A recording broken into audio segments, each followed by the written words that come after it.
Okay, hello, and thank you for joining us. My name is Dr. Shakira Moreland, and I'm the clinical faculty for the graduate HIM program here at SNU. Welcome to HP Cares HIM edition, where health professions creating awareness and real world engagement series comes to life. This is a monthly series that will feature a diverse range of healthcare topics related to projects, research, careers, and subject matter experts who will share their collective insight into the profession. But before we begin our session, let us take care of a couple of housekeeping items. Oh, sorry about that. So, for those of us who are attending live, please note that we are recording for the benefit of our colleagues who will watch the recording later. If you don't wish to be included in the recording or transcribed aspects of the session, please refrain from using the chat or feel free to to exit the session now and watch the recording later. This session will be approximately an hour in length, and you'll have the opportunity to ask questions at the end of the session. Once the Q&A portion of the presentation begins, the Q&A or chat function can be used for questions. If you wish to turn on the live captions, click on the ellipses in the menu bar and select Turn on Live Captions. And we will also like your thoughts on this series. We'll be providing a link at the end of our session so we can obtain feedback from you. Now, at this time, I would like to introduce our speaker. Yana A. Cully is a Senior Vice President and Chief Operating Officer of National Health Resources, Inc. In her role, she oversees the operational excellence and strategic direction of one of the industry's leading organizations. With over 2 decades of experience, her expertise encompasses revenue cycle management, inpatient coding, quality reporting, and compliance risk reduction. Her leadership extends beyond the operational realm as she plays a pivotal role in cultivating partnerships and aligning strategic missions across NHR, ensuring sustained organizational success. She has consistently driven innovation and efficiency in her career, from streamlining processes at NHR to enhancing healthcare delivery through evidence based practices in public health nursing. Her journey from a registered professional nurse to a healthcare executive reflects a deep dedication to improving healthcare management and policy development. Her involvement in community health initiatives through the American Red Cross showcases her passion for mentorship and community service. She serves as an advisory board member for the Southern New Hampshire University HIM program here, and she's an executive board member of the Business and Applied Sciences Association of North America. She's a graduate of Alfred State College, earning an associate in applied science and health information technology, and Adelphi University, earning both a Bachelor of Science in Nursing and a Master of Business Administration. She holds a registered professional nurse license and an impressive array of certifications, including a registered health information administrator, certified coding specialist, and American Health Information Management Association approved ICD 10 CM/PCS trainer. At this time, I will now pass the baton to Ayana. Thank you. Thank you. Didn't realize I was going to get such an introduction, but I would have made that shorter. But We need to thank you. I know. appreciate it. Of I'm happy course. to be here tonight. Okay. I appreciate you all asking me to present this presentation on remote work tonight. I'll talk a little bit about the benefits, challenges, and hopefully provide you with some strategies for success that may hopefully you learn at least one thing. That's always you might know some of this already, but hopefully you're able to pick up one thing. Um, do you have the slides or me? I have Or, the oh, can slides I here. Can you let me see see, it? can I nope, I can't, You can't? Let me I see if can't I go can give forward. you. Okay, well, you can just let me know when you want me to move to the next slide, and I'll take care of it from here. Is that okay? Sure, thank you. Okay. If you can just go to the first slide, second slide, I just did that part. This is my brief introduction, but you've heard it all already. The only thing that's new on here is that I am a doctoral candidate at CUNY's Baruch College in the Doctor of Business Administration program. Other than that, don't want to bore you anymore with my background. Thank you. I see the claps there. Disclaimer.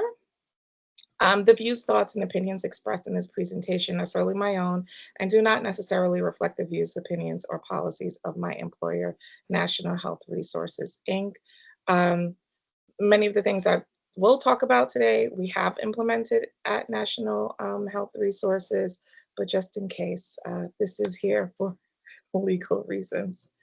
We can move on. Okay, so is remote work here to stay? I believe your chat, the chat features are off, or is it on? I just wanted to get a quick response from everyone, what they thought of. Let's see if I can open up my chat box here. If they thought it was going to be here to stay.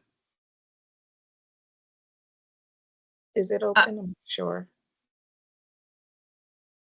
Oh, was someone going to say something? I'm open to dialogue. yes.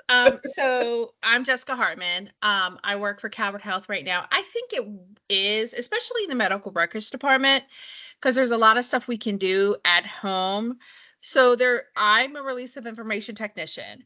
So Mhm. it's worked very well to getting stuff done faster because we went down so it used to be 30 days we have to process. Now it's down to 15. Well, as release of information, when we started doing remote, we went from average of 5 days to get the information to people down to a day.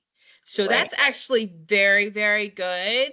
Because we're talking district attorneys, law firms, doctors' Mhm. offices, insurance companies. I mean, we get about 100 a day, and then that we alternate, and especially with the because they can do analyzing for the administrative side of medical records, they do analyzing. So I think yes, it's here to stay, because it's kind of like we do a hybrid. So 1 week we're in the office and 1 week we're remote, and then our counterpart is in the office the alternate week. So, and I think we get a lot done more than if we were in the office.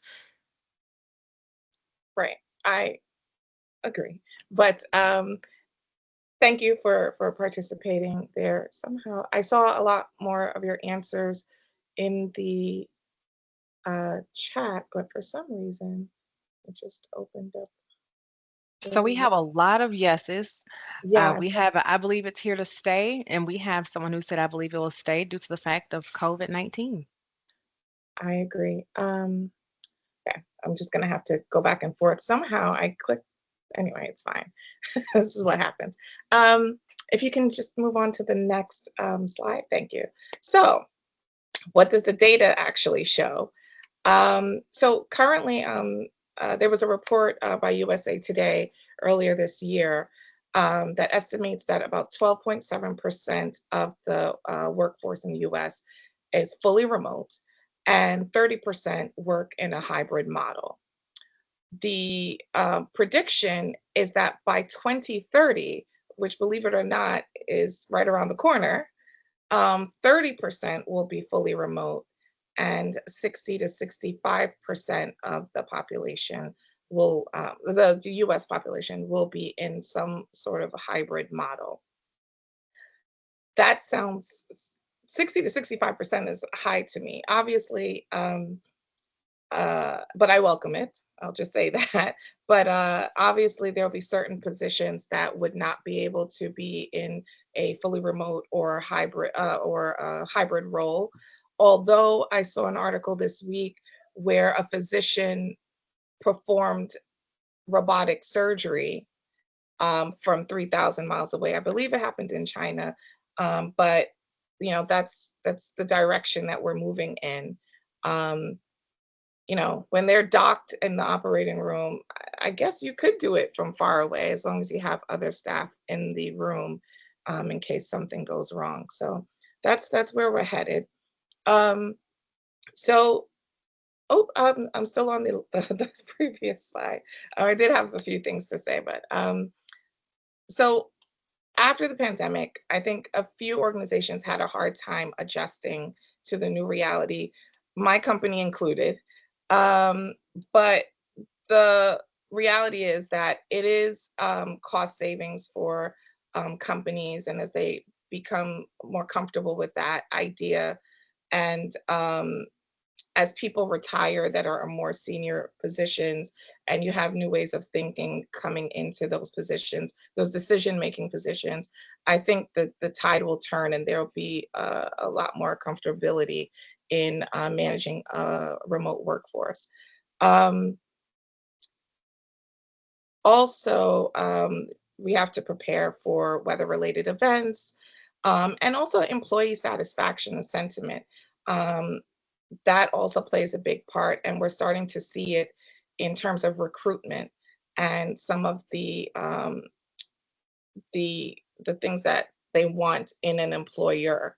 So we have, as employers, have to be mindful of what we are providing to potential candidates in order to attract the best talent pool. Um, then there was the return to work mandates, and those received a big pushback. And in some cases, some hospitals, they tried it and then they went fully remote, which I have a definition of fully remote in a little bit. But there was this pushback, and then the pendulum swung the other way. And to think about it, if the employees are not happy, what's the sense of forcing them into a position that they are feeling like they're working under duress? Now, there's some things that you can do to mitigate that, whether that's higher salary, whether that's, one day off a week, to try to combat that sentiment. But it is a challenge that companies have to think about. Um, a recent poll by Owl Labs said that about 62% of employees would be willing to take a 10% pay cut just to stay home and be flexible. But as we all know, it can be done, um, and it can be done across various industries. Southern New Hampshire has been educating for a while remotely, so it can be done. It's just that we have to get there. Um, okay, I'm ready for the next slide. Okay, this is the definition by the U.S. Office of Personnel Management, part of the Bureau of Labor, Statistics.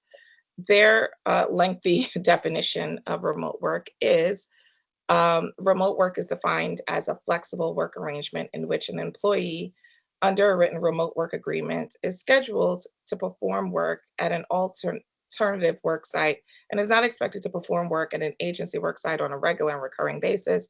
A remote worker's official work site may be within or outside the local commuting area of an agency work site. A mouthful. What does this really mean? If you could go to the next slide, please. So essentially, you have three types of remote work. You have a work from anywhere setup, and that means you can work anywhere domestically or internationally. You have work from home, which is working from your place of residence. And I know some people would say, well, I have a vacation home in this state. Um, you want to be mindful of your company's rules regarding work from home, especially in the HIM industry where we are dealing with protected information. Sometimes there are legal reasons why you might need to work in a specific geographic area. It could deal with legalities, taxes is another thing, and the company's sense of security, depending on the security measures that they have. Some companies may supply you with computers. Others may expect you to use your own, but use a VPN that they supply, so you're accessing the information that way. But it's vitally important that you are clear about what is considered work from home. Some organizations, I believe the VA does this, you can work within the United States.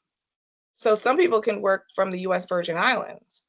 So that's an option too. But the point I'm trying to make is that you need to clarify what the policy is for your organization. And of course, the third option is splitting your time between home and the office. That is something that we actually, we have two categories of employees at NHR, where we have our auditing staff.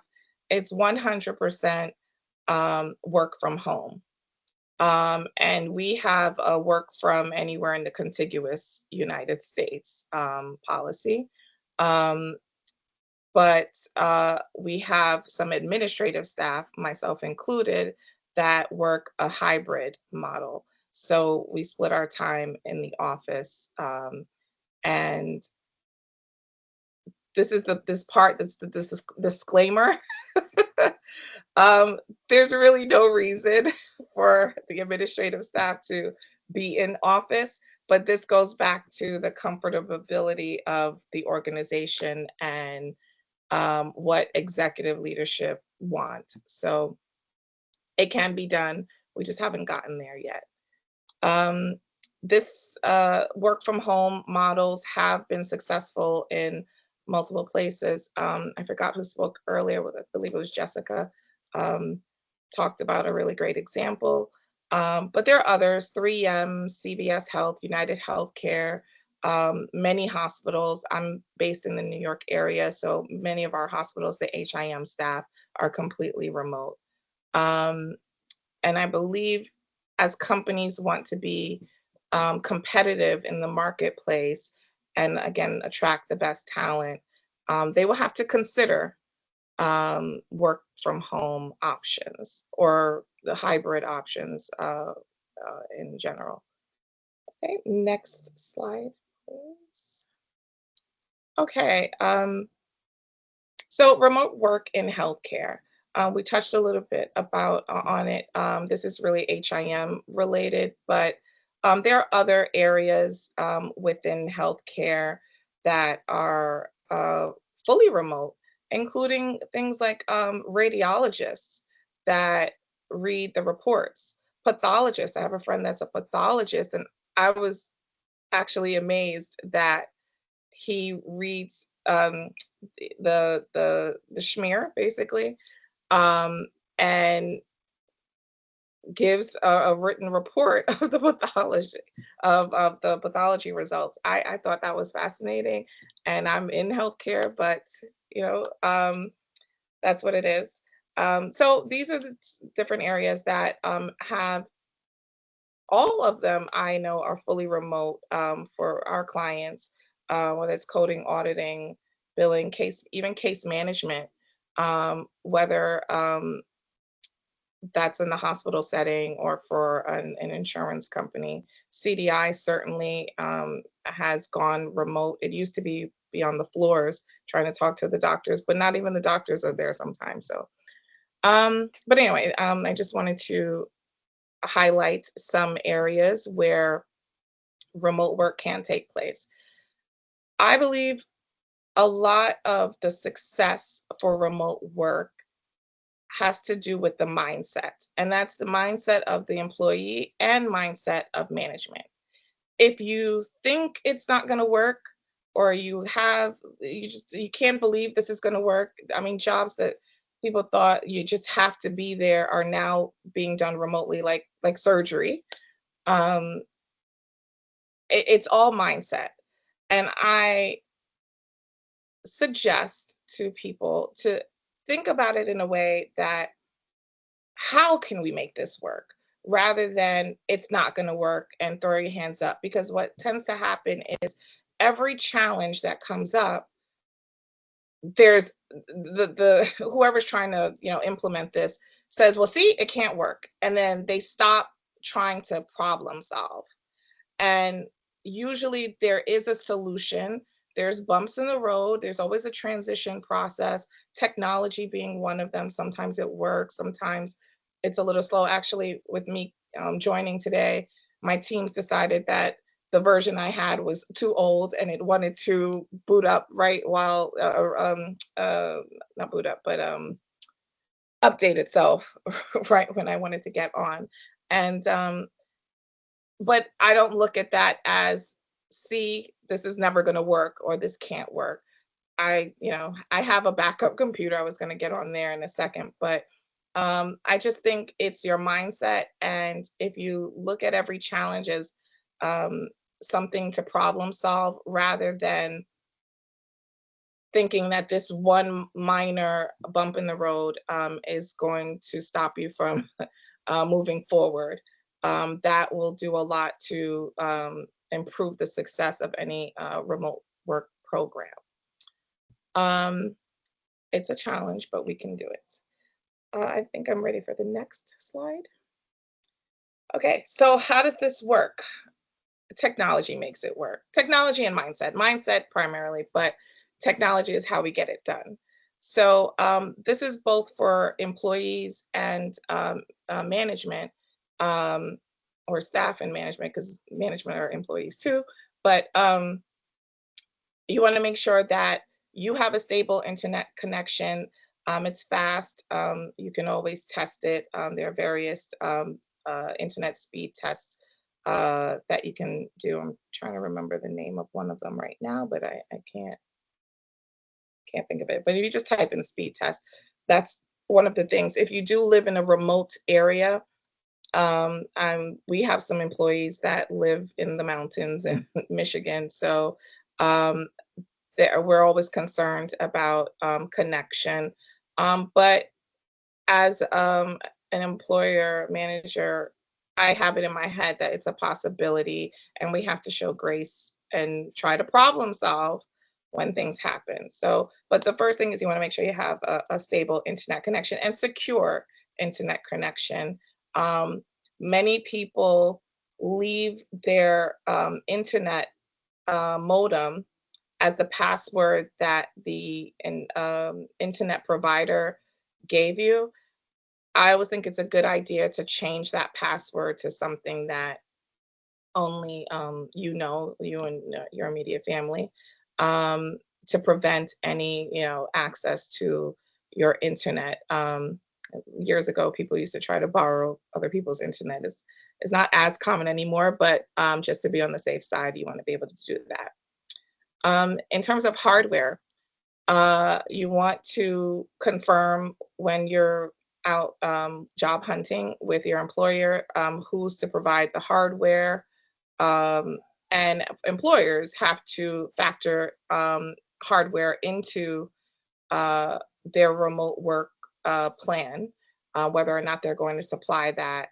You also need to think about maintenance. If if you are supplying your employee with hardware, who is going to maintain it if something breaks, and how are you going to fix it when it breaks? So that's something to think about. Um, and downtime, if you're using an external source, like Geek Squad or something like that, the hospitals usually will have you send it back because of potential for data leaks. Does somebody want to add something?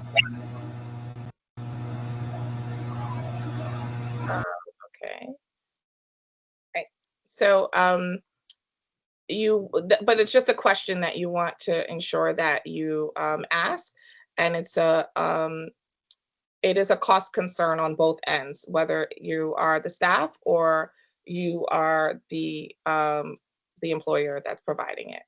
Um, Video conferencing, such as what we're using now, Teams, Zoom, WebEx, Google Meet, all of these options provide a HIPAA. They're not. It's not. I shouldn't say it's not automatic. It is something that you have to communicate with them and sign an agreement to ensure that the information is HIPAA compliant. Um, but it can be done. And then other forms of communication, such as phones. Teams has a way, you can make phone calls through Teams, but the other options may not have that. For instance, our staff, we actually have voice over internet. Basically, it goes direct. We have an app that is basically the office phone, and it's an app on our phone, uh, where anyone that calls my office and calls my extension, it will come directly to my phone. And we have it set up for all of our staff that way, for the days that they're not in the office. Um, this is more for the administrative staff, but the uh, the auditing staff are not usually using the phones in that way. So, and there's other reasons why I don't want the clients necessarily calling them directly. So, okay, I think we can move to the next slide. Okay, so benefits of remote work, and this is from a management perspective. As I said earlier, there's some cost savings. This really has to do with space. So there's cost of the actual um, physical space, maintenance of that space, electricity, everything that goes into maintaining space. What's funny, and this is a little side, but what I think is funny, our staff, our auditing staff at least, had been remote for um, the pandemic was 2020. They were remote already for 5 years before the pandemic. So I think it's funny that when the pandemic came, and then everybody was like, "Oh, we need to go back into the office," and I thought that was strange because many of us had been remote already. So, um, and the reason why our company transitioned to remote is because many of our clients did not want to utilize their space for vendors. And they were looking to cut costs internally, and it was happening sort of across the board. So then we just transitioned to a remote model. Of course, we still go back to, we will go to a client if needed. It's not that we won't, but we set ourselves up to be remote, so that clients wouldn't have that added expense. Plus, in the vendor world, there's travel expenses and hotels and all of that that can factor into the budget for a contract. Um, so hospitals management, clinic, whoever it is, there's significant cost savings there. Then there's the access to the global talent pool. Depending on the area or the department, um, you can cast a wider net. Um, some of you that are in coding probably know that there's offshore coders. So again, this is not new to anyone. They've been using offshore coders, but again, that's a topic for another discussion around how you maintain quality and QA and things like that. But again, my point is that it's been happening. Um, Even for us, we expanded our talent recruitment across the US. So that just opens up additional possibilities for hiring at any facility. And also, well, we'll get into the employee side, but as an employee as well. Let's see. Employee satisfaction, increased morale. We found that our employees, and I've seen it with other colleagues as well, just having that flexibility, and I'm going to put flexibility in quotes because I do understand there's some limitations there with certain facilities, and when you have productivity requirements and things like that. But when I'm talking about flexibility, think about the ability for one of my staff. She has a pool in her building, and at lunchtime she goes and she has her 40-minute swim, and she can come back upstairs, and that brings her some joy. um, if you have children, um, being able to drop them off from at home. A lot of people had, there was another study, I think by Al, that said 25% of employees drive 31 to 45 minutes away from home. one direction. So imagine that's an hour to an hour and a half of your day back. So that also increased employee satisfaction and morale. And then in terms of the morale, again, there's no sort of office, I shouldn't say there's decreased office politics when people are at home. So that's also minimized. Um, Another factor that I think gets overlooked is people that use emotional support animals. Um, that being home is helpful for them. I have a colleague that is able to, on her break, her little 15-minute break, be able to go out and walk her dog. And just getting outside is increases satisfaction. And because you have increased satisfaction and you're providing something that your competitors may not be providing, there's a decrease in attrition and people stay longer. In my company, I believe with my auditing staff, I think I just did it the other day, the average tenure is 11 years. And actually, it's only decreased because I had someone that was working for us for 31 years and he retired. So it decreased my tenure. But you know, that I think is another testament to making the employees happy and decreasing attrition.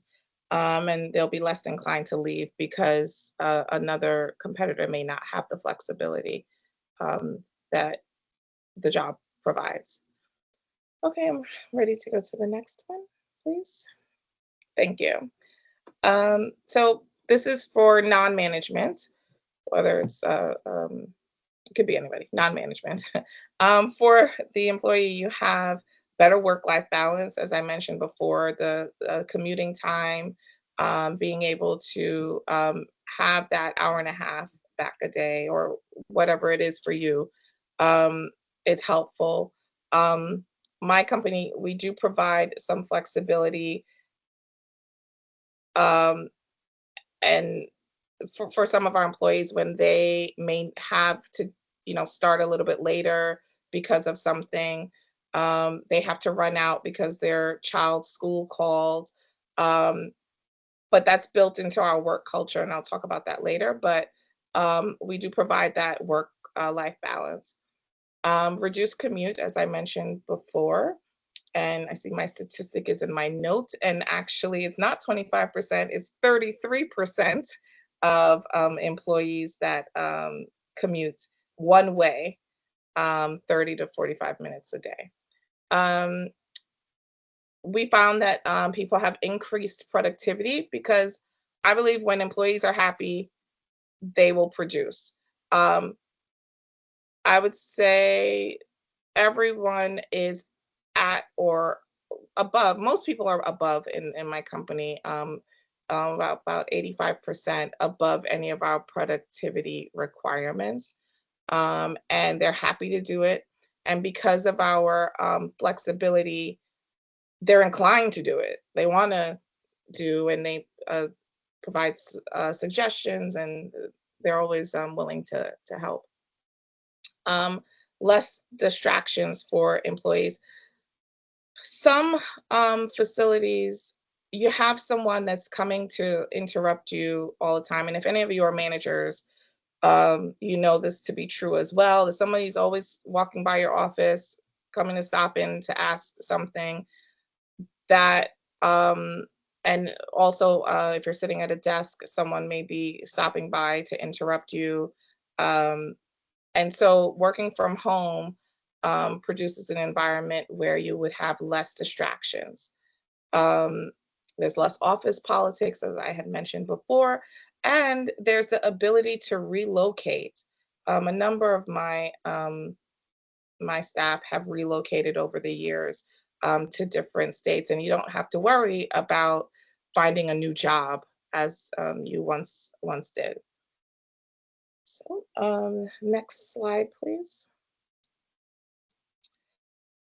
Okay, so these are some challenges for remote work in management, and I think these are where the meat of everything is. I would say even I struggle managing teams remotely. Um, you don't know if you don't want people to fall through cracks. You want to make sure you're monitoring everything.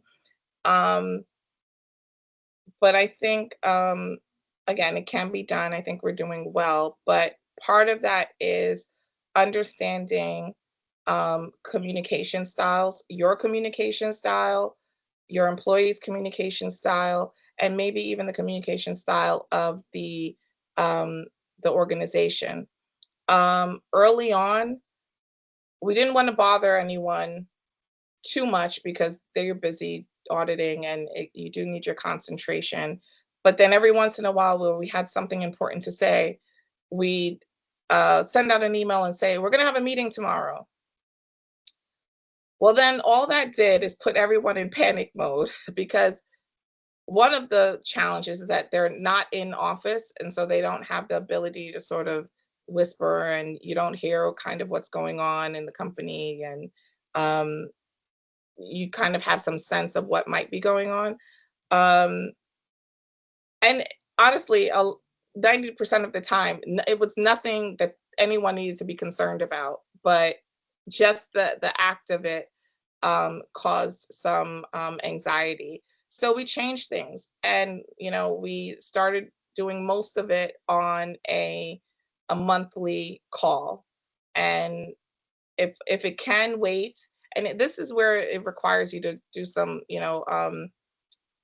auditing of yourself and the company and your behavior. Because when everybody was in office, it was quick to just gather everyone together and say, "Oh, we got this thing to talk about."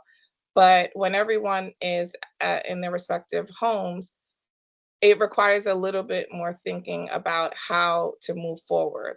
So, the first thing is to think about, is this something that you really do need to talk to everyone tomorrow about? Um, if yes, can it be sent in an email? Is it really something that you have to stop everyone and, claim that there's a meeting that has to happen right this second? If not, put it on the agenda for the next meeting or the next scheduled time. Um, and that helped decrease. Everyone was happy with that. They know that they're not going to get any anxiety producing emails from us. The other thing you need to think about is the communication styles of your employees. I think this is important. This is in the DEI space, but hearing impairment, visually impaired, neurodivergent employees, they may need to be communicated with in different ways. So I do have to put my video on, set up a video call for specific individuals because some of those say challenges, but their communication styles. Some would like a phone call, um, and that's okay. If we want this thing to work, we have to be inclusive and be able to communicate with our staff. So one of the things as a management is, how do you manage? Okay, Eddie, no problem. um, how do you manage? And how would you like to be managed? And are you a clear communicator? Can you think about ways to communicate more clearly with your staff? Another concern is monitoring performance. Monitoring performance really has to do with if the employee understands their job and really setting the stage up front. And once they understand what they're supposed to do, the monitoring performance doesn't become so much of a burden. But you still have to do it. We all have to do it. And I'm not going to say everyone's perfect. Sometimes you just have to have a conversation with people, um, and things will turn around. But you figure out what your KPIs are for your organization. KPIs don't have to stay the same. You can change them, every quarter or so. Um, but you'll figure out that style. But communication is key, and not having people feel like they're not being seen. And that leads me to proximity bias. Proximity bias is described, as a Harvard Business Review describes proximity bias as people in positions of power treating workers who are physically closer to them more favorably. And this stems from the antiquated assumption that those who work remotely are less productive than those who work from home. So it's important, it's upon the managers to avoid proximity bias and really ensure that they are looking at all the employees in the organization the same way, and they're not um, more favorably looking at employees that are that are in office, um, that you really are, is the person meeting the requirements of the job, and then all the other things, are they going above and beyond? And sometimes you have even employees at home that they're always above their productivity. They're the first one to sign up for overtime. They, love to buddy with someone that's being trained. There are other ways to monitor performance. And I think the first part of it is awareness and being aware to avoid proximity bias. I talked about some of the communication barriers earlier, so we just want to make sure that we are being inclusive and really thinking about um, how we communicate with others. One thing to keep in mind is, are you a micromanager? And if you feel that you are a micromanager, you may not know, but I want you to sit with it and think about it. Do you need to know what your employee is doing every minute of every day? Uh, I think that is a lack of trust in who you hired. You hire good people. When you did the interview, um, you let them know what the job entails.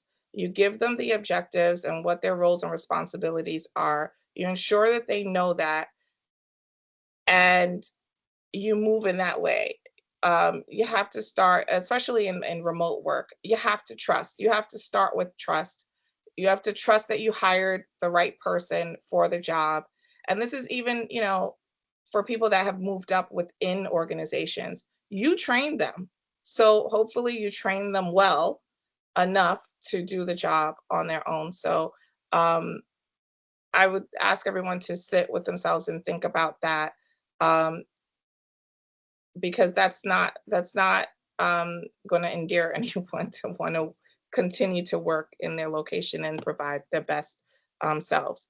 Okay, we can move on. I see I'm getting close to my time here. Okay, challenges. This is for the employees. It is a challenge for staff to be at home, even management staff that are home as well. There can be an isolation feeling if you're not connected in other ways. Um, Difficulty separating work and personal life. Um, it starts to bleed all together, and sometimes people feel the urge to do more because they feel that they're at home. But that all comes with time management, and I'll talk about that in some strategies. And then, as an employee or a non-management person, you want to consider your communication needs, and you want to maybe discuss that up front. Um, I did have someone say to me that they need to be able to see my face, um, and that has to do with some needs on their part, to be able to communicate, which is fine. That's fine. We have to do what we have to do and make sure that we're being inclusive. So you want to make sure that you ask for what it is that you need from your manager in terms of communication. Okay, we can go to the next. This is just a little bit more on communication. If everyone could put in the chat how they prefer to receive communication. Is it calls? Is it email? Is it a text? Um, if you'd want to do that quickly.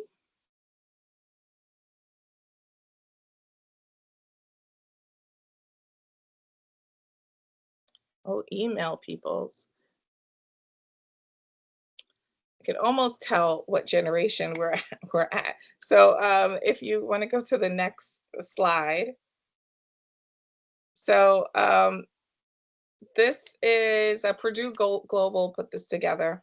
As managers, and also as any person, you kind of want to know yourself too. But as managers, you want to think about, and this is not a one size fit all type of scenario, but in general, baby boomers who were born in 1946 to 64 like face to face conversation and calls, or picking up the phone. Generation X, I did have a little overlap here. So this one goes from 65 to 82. They want whatever's most efficient, and face to face. Millennials, which I backed up into, it's 81. It's overlapped with Generation X. There's a micro generation called Zennials in there, but we won't get into that. Millennials like instant messages, text, and email. And then Generation Z, which is coming up, is social media, text, IMs. Let's see if it's lengthy, something quick message or phone call. Yeah, me too. Um, I'm a little bit of all of it. And I personally, as a manager, take communication, because I have every generation here working in our company. So I take texts, I take calls, I take emails, I even take chats. Sometimes they send me a chat. It's all fine, whatever's going to get the job done. But again, everyone has to consider their own style and their own needs. And even as a manager, you may not want so much communication, or you might need some boundaries there. You might set up times and things like that. I'm just going to speed through a little bit because I do see I've got 12 minutes, and I actually thought I was going to run out of, not have I was going to have a lot of time left over. Data and security, another concern. As I mentioned earlier, you want to make sure that you maintain HIPAA compliance, that you're in a secure location. If you are working from home, that family members or visitors are not able to access your computer or phones, or anything that has patient information, and ensure that you follow password requirements. You have a password for your computer to get into the computer, because oftentimes people think of just the password for the applications. But you should be locking your computer the same way that you used to have to do in the office. You do it at home. And then enabling multi-factor authentication, although I think all applications are doing it now after a few of those what do you call it, internet, why can't I think of the word right now, hacks. Okay, if we go to the next slide. Okay, so strategies for effective management. As I said earlier, you want to have clear communication with your staff. They should know the objectives, their responsibilities, if they have any productivity, quality metrics that they need to maintain. And one thing is to address issues early. If, because they're so far away, they may not, get nonverbal communication or even verbal communication, or sometimes you might just, stop in and say something at someone's desk. They don't get that. So you need to address things as soon as you notice them. You want to create policies and expectations. In terms of policies, some things you want to think about is for virtual meetings. Are you going to mandate that cameras are on? What dress policy do they have to have? You may say something like no pajamas. It's relaxed, but no pajamas. A background noise, ensure that they know that they shouldn't have background noise in meetings. For the camera situation, you might want to consider um, different rules for specific things. When we do a training, I don't make everyone put on their cameras. If I'm doing a one-to-one, I want the cameras on. And I think quarterly we do it just so everyone sees each other, and they often talk to each other anyway. Um, you want to set expectations around flexibility. Um, think about how you can stretch the flexibility within reason for your companies. Um, excuse me. Um, if your company culture allows for, if someone is going to say, I need I need a few minutes because my daughter or something, like family members a lot of times. But in the policies, you want to make sure that you're saying that working from home is not for the purposes of childcare. Childcare should be arranged um, whether it's outside of the home or inside of the home, but you should not, the employee should not be also trying to do childcare on work time. So it's aligned, but it's important to have that conversation up front. Um, and let's see. So you want to provide the right tools, whether you're providing computers, laptops, books. I know a lot of hospitals have stopped buying books. We still buy books for all of our employees, but you want to consider all of the things and make sure that they have all of the tools that they need. You want to create a resource system. Who can they call if they're having an issue? Um, and what does that look like if that person is not available? Who should they contact next? And what is the expectation for a response? That should be known up front. Is it 24 hours? Is it by the end of business? Everyone should be clear on what that communication should look like. Um, Team building activities. Some favorite ones that I saw during the pandemic and after have been something like a virtual cooking class. Um, if anybody would be interested in something like that, depending on your organization. I mean, not all of these are going to work for every organization, but virtual cooking class, Jeopardy, HIM Jeopardy, um, themed web calls. So I've seen where everyone dresses up as the 80s for one of the monthly calls or something like that, or 90s, whatever it is that you'd like to do. Holidays are good ones. Everybody wear your Christmas hat, things like that. And then all having open office hours.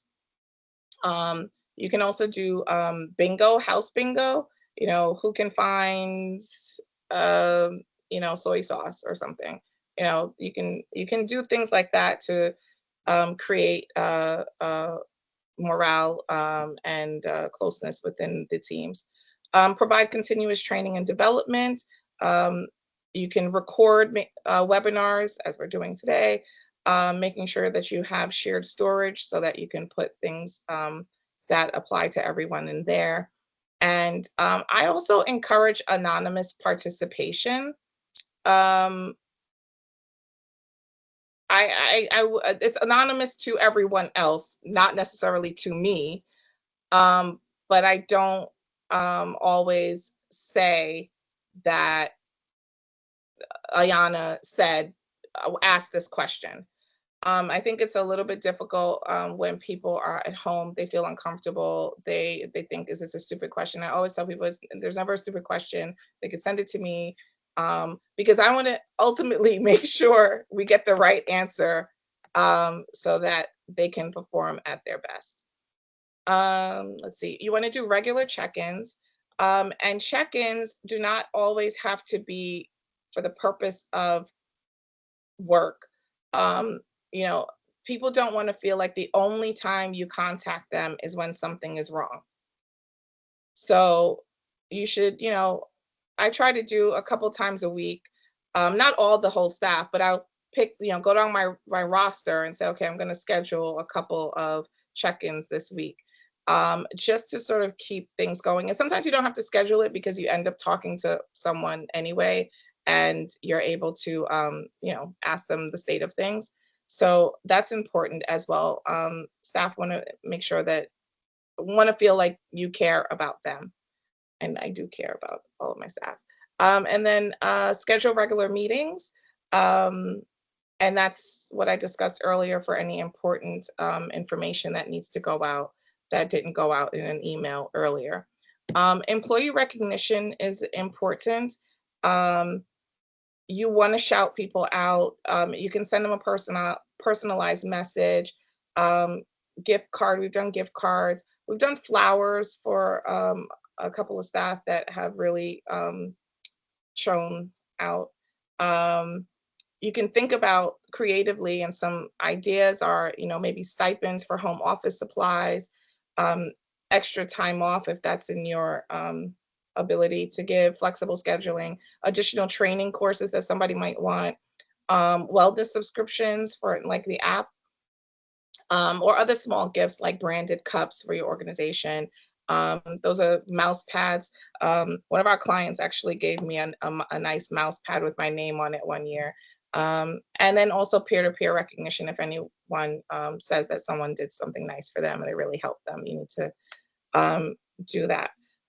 And then the last thing I wanted to say is extend grace. Technology frequently, I shouldn't say frequently, but it can sometimes break. And I think, everything should be looked at. Everything is not a one size fit all, and you really should evaluate each person individually. Of course, if someone is constantly late or someone is there, always have to run out for their family member, that's an HR conversation. Then that goes into a different bucket, and now we're addressing issues. But oh, you can extend some grace to your staff over time. Okay, next slide, please. Strategies for working from home. Um, Time management. The Pomodoro technique is good. I don't know if anyone's familiar with it, but you'd work 25 minutes intensely, take a 5-minute break. It's important to stretch, especially sitting all day, and you're not getting up to go to the water cooler. So you have to find other time slots in there to get up from your desk. Um, but you might want to think of a timer. Some people do 30 minutes. But the other thing too is saying that I'm going to work between these hours and these hours. So it's whether it's 8 to 4 or 9 to 5 or whatever it is. But you want to be mindful of not bleeding into your personal life, because that can happen very easily. You want to minimize distractions, whether it's TV, radio. Some people need noise, others don't. So you want to just minimize your distractions. You can put on your do not disturb, because I find that when you were in the office, no one called, none of your personal friends called you because they knew you were at work.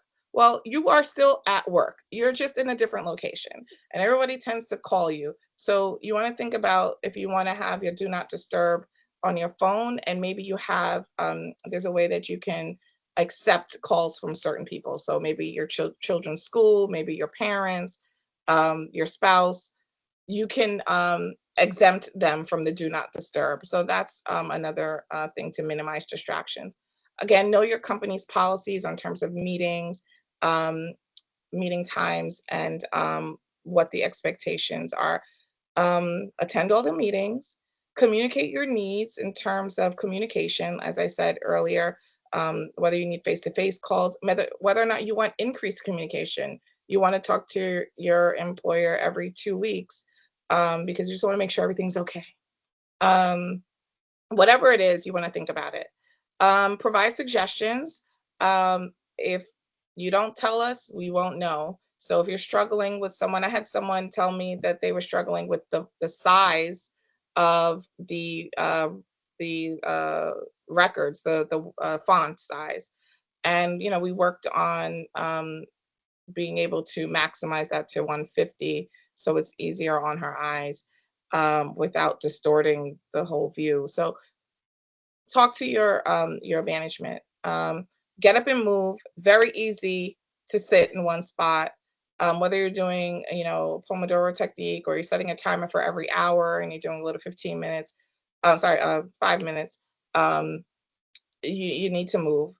And keep a list of contacts. IT support, very important.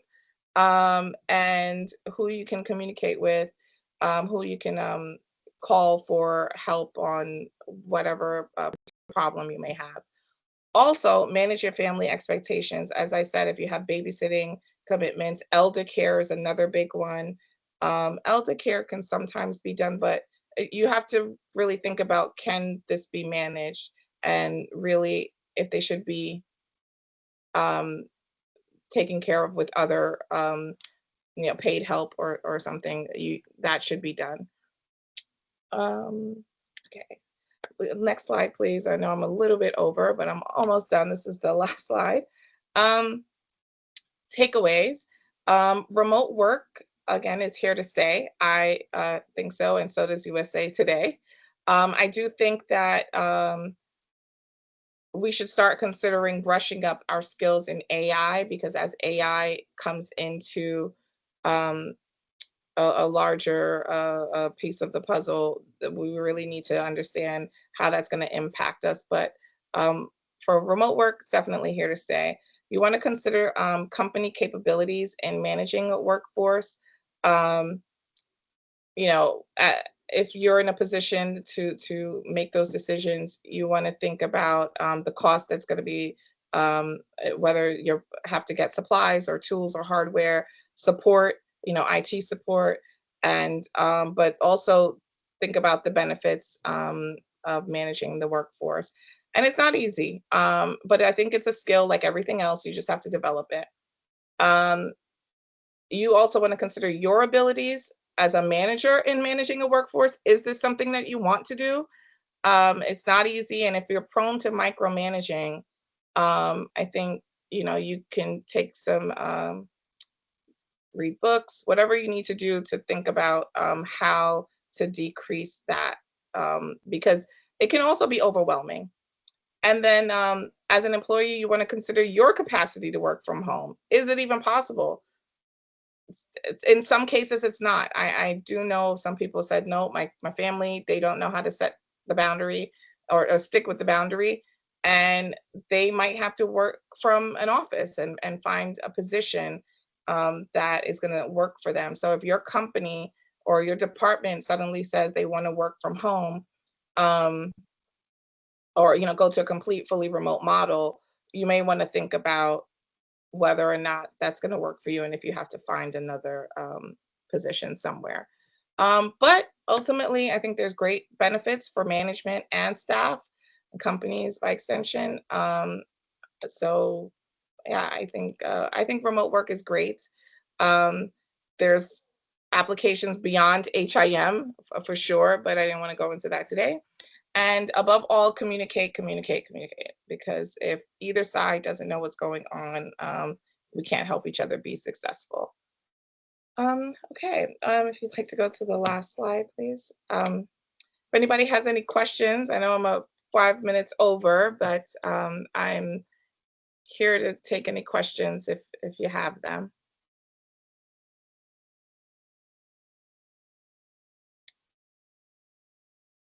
Okay, no questions, I guess. I think you can unmute yourself too if you don't want to uh, have to type it. Okay. Well, my goal was, I hope you had one thing to take away.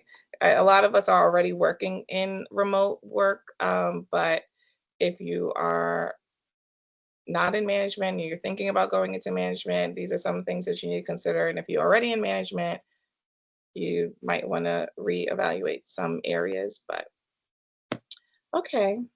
Well, I thank you so much. If anybody has a question or a thought, you're welcome to email me um, at ayanasi@nhr-drg.com.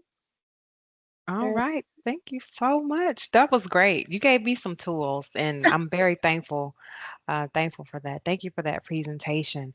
So, to everyone else, thank you so much for joining us for tonight's discussion. And of course, special thanks to Ayana. That was an amazing presentation.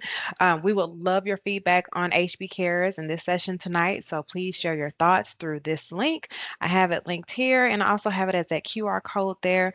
It's going to take you to the same place where you registered for tonight's event. You can complete a feedback survey about the session, along with obtaining a certificate of participation if you need it. If you'd like to view this presentation again, we should have the recording ready for you by next week.